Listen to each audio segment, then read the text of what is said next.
I became financially free at 25 years old, and in this video, I want to walk you through exactly how I got here. But more importantly, I want to share with you how you can do it too. When I say I'm financially free, I mean I don't have to rely on a 9-to-5 job. I don't wake up stressed about my bills. My income isn't tied to the amount of hours I work. I have freedom over my time, my money, and my life, and that didn't happen by accident. It wasn't overnight either, it was step by step. I learned, I tested, I failed until things started clicking, and then I started figuring things out. And I'm going to break down exactly how I did it. From how I started making money online to where I reinvested it and the mindset shifts that really helped me stay focused when things got hard. If you've ever wanted to live a life that gives you plenty of options, this video is for you. I'm not promising a shortcut, but I am showing you what's possible when you commit to the process. My name is Ritu Maz, and on this channel, I teach you about everything about business and investing. Two topics I'm very passionate about. I also document my entire journey as an entrepreneur. You can find all the videos on my channel. If you like these type of videos, please make sure you give this video a thumbs up and subscribe for more. That helps me out so much. And I promise you, it's gonna help you too. You wanna train your algorithm to show you more videos about financial freedom, business investing, because the more you watch these videos, the more it's gonna help you. The first step towards financial freedom is to have a steady, reliable source of income. This sounds so obvious, but I've met so many people that jump straight into either saving, investing, or creating passive income without first locking in a strong financial foundation. Your income can come from a 9-to-5 job, freelance work, your own business, whatever works for you. There is no right way to do this. What's important and what matters is that money is consistently coming in. That's what gives you the breathing room to start planning long term. It's also not about how much money you make. Of course, the more you make, the better, but what's more important here is consistency. Because without that, you're operating in survival mode. And it's really hard to think ahead and build wealth if you have a hard time just covering the basics. For me personally, my source of income was my online business. If you're building a brand or a business online, having your own domain instantly boosts credibility. One of the simplest ways to do that is by securing a domain that's short, clean, and versatile, and that's where .online comes in. Whether you're launching a product, service, or personal brand, a domain like gifts by Ritu.online gives you a polished link you can use across Instagram, TikTok, email, really anywhere. You don't need a full-blown website right away, but you do need a place for people to learn from you and to shop from you. What's great is that .online quickly became one of the most trusted new domains globally. Over 3.5 million are already registered. It's popular with creators, coaches, developers, consultants, anyone building something of their own. So if you want a quick, affordable way to look more professional and claim your space online, grab your .online domain now. The link is going to be in the description box. Secure your name before someone else does. I actually never had a traditional 9-to-5 job. I built a solid online brand while I was in university and scaled it to the point where I didn't have to go applying for jobs once I graduated. This gave me a head start on financial freedom, but everyone's path and timeline are different. Don't get caught up comparing your timeline to someone else's. Whether you're making $3,000 a month or $10,000 a month, your key here and your step number one is making sure that income is stable. This is the foundation everything else is built on, so don't rush this step. Once that's in place, you can move over to the next step. If you have debt, this step is going to look very different depending on your situation. But either way, it's something you cannot afford to ignore. If you've been ignoring it, now is your chance to make things right. How you handle your debt can either slow you down for years or free you up and save you years. Start by looking at the interest rate on your debt. If it's something like credit card debt with 20+% interest, that's very dangerous. A lot of people don't realize this, but if you're only making the minimum payments every single month, your balance barely moves. Let's say you owe $5,000 on a credit card with 20% interest. The minimum payment might only be around $100 a month.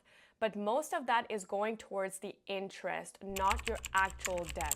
So even though you're paying every month, the total barely goes down. It can take 10 to 20 years to fully pay it off if you're only making minimums. And you'll end up paying double or even triple what you originally owed. That right there is thousands of dollars lost. You could have used that money to invest, save, or build your future. So what can you do in this situation? I have a few options for you. Option one is to negotiate with your credit card company. You can actually call them and ask them for help. Sounds simple, but it works. Tell them you want to aggressively pay off your debt. Ask them if they can reduce your rate or temporarily freeze the rate. Here's something you can say. Hi, I'm committed to paying off my balance, but the interest is making it really difficult. I'd like to set up up a plan that helps me pay this off faster. Is there anything you can do to lower or pause the interest? Companies would much prefer working with you than risking you defaulting on your payments. With so many people falling behind right now on their payments, they know that getting some money is better than getting nothing. I mean, who would say no to money? This is so worth trying because they get their money and you clear your debt. It's a win-win situation. Option 2, I have such a hard time saying this word, but look into debt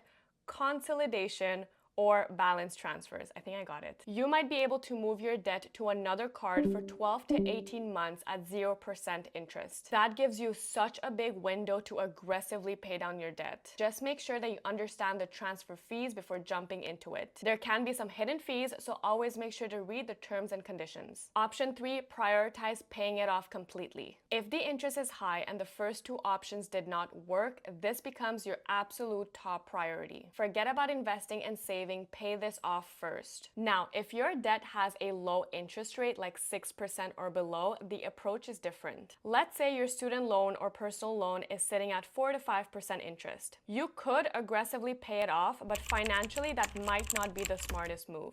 Because long-term, the S&P 500 has averaged about 10% annual returns. So if your debt is costing you 4% interest, but you could be earning 10% by investing, you're leaving money on the table by only focusing on debt. In this case, a split strategy makes more sense. So you want to split your money. Keep making your regular loan payments, minimum or maybe a little bit more, but use any extra money beyond that to start investing. This way, you reduce your debt steadily and avoid penalties. Give your money a chance to grow faster by investing. Manage risk because you're not ignoring debt, but you're also not missing out on investment opportunities. This way, you're still growing your net worth, but you're also keeping your debt under control. Now, step number 3, and this is where I feel like a lot of people mess up, especially people around my age. You can make a lot of money, but if your expenses keep up or even worse, grow, you're never gonna get ahead financially. That's why managing your expenses is an absolute non-negotiable. Think about it this way. You cannot out-earn your spending. It's impossible. If you're bringing in $10,000 per month, but your expenses are $9,500,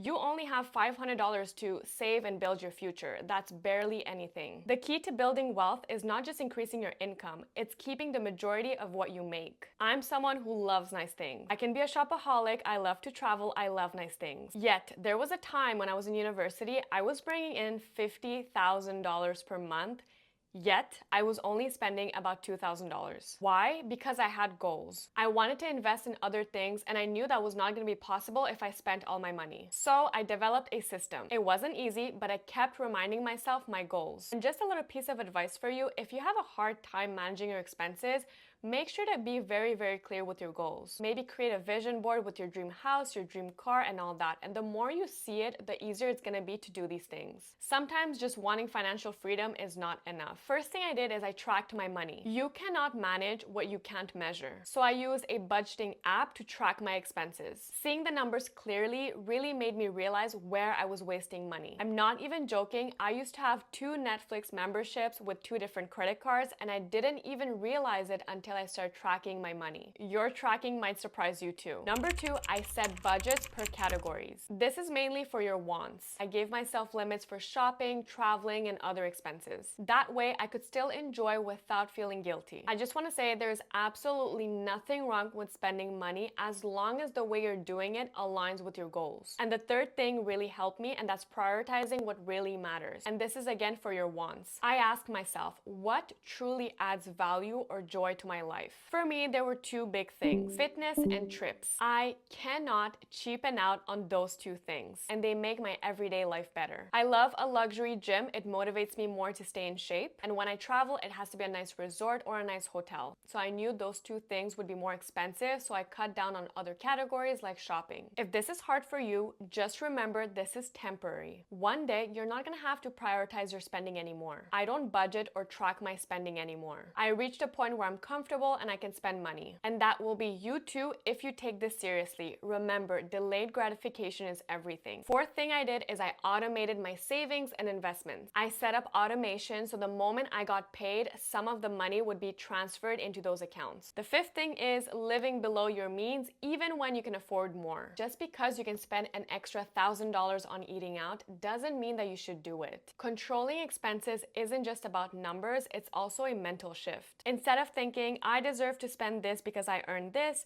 think, I'm choosing to keep my money so I can have freedom and options later. That mindset helped me resist temptations and make smarter choices. Once you've done all of that, you're now ready for the next step. Before I share the next step, I just want to make something very, very clear. I'm only sharing with you my experience. Everyone's path is different, and what worked for me might not work for you. But this is how I got to where I am today. About 4 years ago, I had solid income from my online business, I had no debt, and I was ready to take on the next step. I chose to start a cash flowing business. Something that would generate steady, reliable income without requiring all my time. So I invested in a grocery store. It was a good business and I loved the fact that it was a necessity, meaning everyone needs groceries. But the margins were thin and the income was inconsistent. If you want to learn more about that chapter of my life, I'm going to link down below an entire playlist. Something that would generate steady, reliable income without requiring all my time. As that chapter closed in my life, I was looking for my next venture. I still wanted something passive and something that I can run alongside my online business. That's when I found my next idea, and it was opening an event venue. It was perfect because it was a business that could eventually run by itself, and that's exactly what I wanted. Plus, I learned it's a business you can exit or sell if you wanted to, and I really liked that idea. Running the grocery store gave me valuable experience, but I also learned that the path to success isn't linear or simple. I really had to try many different things until I found something that worked for me. So if one thing doesn't work for you, please don't give up, try something else. This video is probably going to be at most 15 minutes, but just know this is a summary of the last 10 years of my life. So after 2 years of owning the venue, it became passive. I set it up in a way where it could run by itself. That's the beauty of a rental business when it's done right. Again, this was not done overnight. It took me 2 years to figure it out. So today I have 2 strong income streams. First is my online business. Second is my event venue that I fully funded in cash from my online business. So it's up to you if you want to go through step number 4, which is going to be building a cash flow business, or you can jump straight into step number 5, which is investing. Do what makes sense for you. This is the order that worked for me. Throughout my entire journey, I consistently invested in stocks. In my opinion, investing in stocks is the easiest and most accessible way to grow your money. Really don't need anything. You don't have to go to the bank. You don't need to hire someone. All you need is your phone. You basically just have to download an app on your phone, link your bank account, and that's it. You can start investing. If you want to learn how to start investing in stocks, I'm going to link down a very simple tutorial in my bio. So how did I invest while growing my business? Let's say 1 month after paying all my expenses and reinvesting into my businesses, I had an extra $5,000 in cash. Instead of letting that money sit or spending it, I would invest the entire thing into stocks. How was I able to do that? Because my online business was able to cover my living expenses. That financial cushion really helped me to invest aggressively. This is why having multiple streams of income can be really powerful. It gives you freedom to invest more without the stress. But I totally get if this approach is not for everyone. Maybe you have kids, a mortgage, or other commitments, and it becomes hard to manage more than one income stream. If so, that's perfectly okay. Just tailor this plan according to your life. So what did I invest in? I mainly invested into index funds and REITs. Investing in index funds is basically investing in the top 500 American companies at once. This is a very simplified version of what it actually is, so make sure to go watch other videos so you can really learn. I'm going to link down below everything. And REITs are real estate investment trusts. REITs own or finance income generating real estate properties, and by law, they must pay out at least 90% of their taxable income to shareholders as dividends. That means we get regular passive income without the hassle of actually owning a property. If you're unfamiliar with REITs, I'm going to link down below another video. REITs are amazing. Go learn about them. So these were the 5 steps that took me from zero to financial freedom. It didn't happen overnight, and it really shouldn't. This took me years and years. Like I mentioned before, everyone's timeline is different, and that's perfectly fine. You might be at step number 1 right now, and that's still progress. Whether it takes you 2 years or 10 years, what matters is that you're focused and you're moving forward. Everything I shared is based on my personal experience. I didn't have external funding, anyone to fall back on, none of that. I also didn't have special connections or a secret shortcut. If I was able to do it, you're able to do this too. Just stay disciplined and keep building. Thank you so much for your time for watching this video. I really hope you enjoyed it. If you did, please make sure to give this video a thumbs up and subscribe for more. I'll see you in my next one. Bye!